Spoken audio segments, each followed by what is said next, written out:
बिस्मिल्लाहिर्रहमानिर्रहीम। अस्सलाम वालेकुम। नाइन साइंस फिज़िक्स के लेक्चर के साथ आप लोगों के साथ हूँ। यहाँ पर आप लोगों के पास तीसरे चैप्टर के न्यूमेरिकल्स आपको नज़र आ रहे हैं।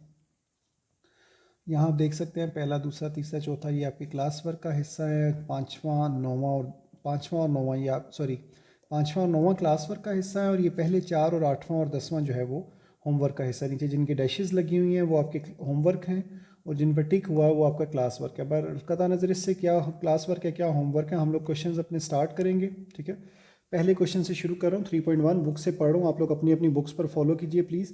A force of 20 Newton moves a body with an acceleration of 2 metre पर second square. What is its mass? एक 20 न्यूटन की फोर्स है, वो जिसम को 2 मीटर पर सेकेंड स्क्वायर के एक्सेलरेशन के साथ हरकत देती है। आपने मालूम करना है कि उसका मैस क्या है। ठीक है, तो स्टार्ट कर रहा हूँ क्वेश्चन डाटा लिखने से। देखिए मेरे पास है 3.1,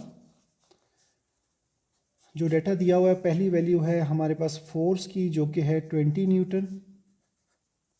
उसके बाद है दूसरी चीज़ एक्सेलरेशन जो कि है 2 मीटर पर सेकेंड स्क्वायर, और हमें मालूम मैस करना है। न्यूटन का फार्मूला जो है F is equal to M A, ये यहाँ इस्तेमाल होगा। इसमें हमने m मालूम करना है, तो m उस साइड पर रहने दीजिए। a इधर आकर डिवाइड हो गया, मैंने साथ में साइड्स भी बदल ली हैं, लेफ़्ट को राइट पे और राइट को लेफ़्ट पे लिख दिया। f की वैल्यू पुट करेंगे, a की वैल्यू पुट करेंगे, 10 kg मैस का यूनिट होता है, और ये आपका आंसर आ जाएगा। ठीक है, तो ये 3.1 हमारा पूरा हो जाएगा। m is equal to 10 kg answer आ गया। सही हो गया बच्चों। अच्छा, अब इसके बाद दूसरे क्वेश्चन में सिर्फ समझाऊंगा, दूसरा तीसरा चौथा आई थिंक सिर्फ समझाऊंगा। दूसरे क्वेश्चन में हमें वेट दिया हुआ है, वज़न 147 न्यूटन, वो फोर्स ही है बेसिकली। उसके बाद जी जो है वो उसके बाद उसका भी मैस ही मालूम करना है हमने, और जी की वैल्यू वहाँ मैंशनड है 10 मीटर पर सेकेंड स्क्वायर। सही है, तो बेसिकली ना भी मैंशनड होती तो आप जी की वैल्यू तो आपको ज़ुबानी याद होनी चाहिए। वहाँ ये फार्मूला लगेगा W is equal to M G, इसमें से जी उधर जाकर डिवाइड हो जाएगा, ऊपर W की वैल्यू इसी तरह और नीचे जी की वैल्यू, दोनों को डिवाइड करके M का आंसर आपके पास आ जाएगा। सेम इसी फार्मूले के, सेम इसी अंदाज में बेसिकली। जो थर्ड क्वेश्चन है वो एक्सप्लेन नहीं कर रहा, वो इसी फार्मूले के साथ W is equal to M G solve होता है, वो आप लोगों ने देख कर खुद से करना है। उसमें जी की वैल्यू मेंशन नहीं है, लेकिन आपको ज़ुबानी याद रखनी है। ठीक है, चौथे क्वेश्चन के अंदर आपको फोर्स दी हुई है 100 न्यूटन और मैस दिया हुआ है 50 kg, और पूछा ये गया है कि एक्सेलरेशन कितना पैदा होगा। फोर्स 100 न्यूटन्स और मैस जो है वो 50 kg, यही फार्मूला लगेगा F is equal to M में। यहाँ हमने m अलग किया था, वहाँ एक्सेलरेशन मालूम करना है, तो हम a को अलग करेंगे। ठीक है, a उस तरफ जाएगा और f ओवर m हो जाएगा। f की वैल्यू 100 होगी और नीचे जो है वो m की वैल्यू 50 kg है। ठीक है, तो दोनों जब डिवाइड होंगे तो आपके पास जो है वो 2 मीटर पर सेकेंड स्क्वायर ये आंसर आ जाएगा आपके पास। ये लिखा हुआ है 2 मीटर पर सेकेंड स्क्वायर चौथे क्वेश्चन का। ठीक है, तो मैंने पहला क्वेश्चन एक्सप्लेन किया, एक्चुअली है ये सारे सिमिलर थे, लेकिन मैंने पहला क्वेश्चन एक्सप्लेन किया। मैं पांचवा करने लगा हूँ, उसके साथ हमारा आज का लेक्चर पूरा हो जाएगा, और बीच वाले क्वेश्चन आप लोगों ने खुद करने हैं। मैंने थोड़ा सा एक्सप्लेन कर दिया मुख्तसर, आई होप आप लोगों से हो जाएंगे। क्वेश्चन नहीं होंगे तो वही पुरानी प्रैक्टिस कि आप लोग अपनी की हुई एफर्ट मेरे साथ शेयर करेंगे, और मैं आप लोगों को इंशाल्लाह उसके लिहाज से गाइड कर दूंगा। पाँचवें सवाल के अंदर वो कहता है कि एक जिस्म का वज़न जो है वो 20 न्यूटन है। A body has wait 20 Newton, यानी उसका वेट जो है वो 20 न्यूटन है। ठीक है, उसको 2 मीटर पर सेकेंड स्क्वायर के एक्सेलरेशन से सीधा ऊपर की तरफ ले जाने के लिए कितनी फोर्स की ज़रूरत होगी। अच्छा, अब दूसरी चीज़ जो आगे मेंशन है वो ये है कि how much force is required to move it vertically upward with an acceleration of 2 metre पर सेकेंड स्क्वायर। अब आपको एक्सेलरेशन दिया गया है 2 मीटर पर सेकेंड स्क्वायर, ये आपका एक्सेलरेशन है। ठीक है, लेकिन जब ऊपर की तरफ बात आती है तो याद रखिएगा कि आपके पास अकेली एक फोर्स नहीं, वैसे तो आपके पास फार्मूला वही है, since F is equal to M A. ठीक है, F is equal to M ए।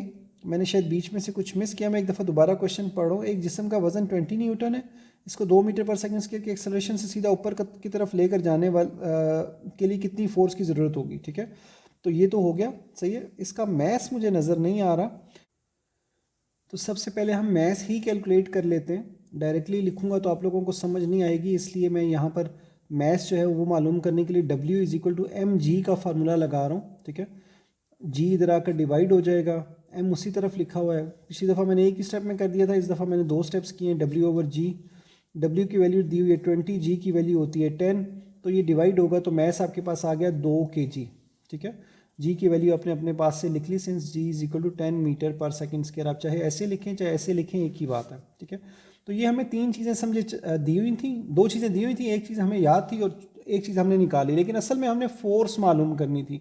तो अगर मैं फोर्स का फार्मूला लिखूं जो मैंने ऊपर लिखा था वो है एम ए, तो एम की वैल्यू भी 2 आई है और एक्सेलरेशन की वैल्यू भी 2 है, तो ये 4 न्यूटन आ जाती है फोर्स। मैंने जानबूझकर इसको सिर्फ एफ लिखा हुआ, अभी मैंने इसे F1 कर देना, ठीक है।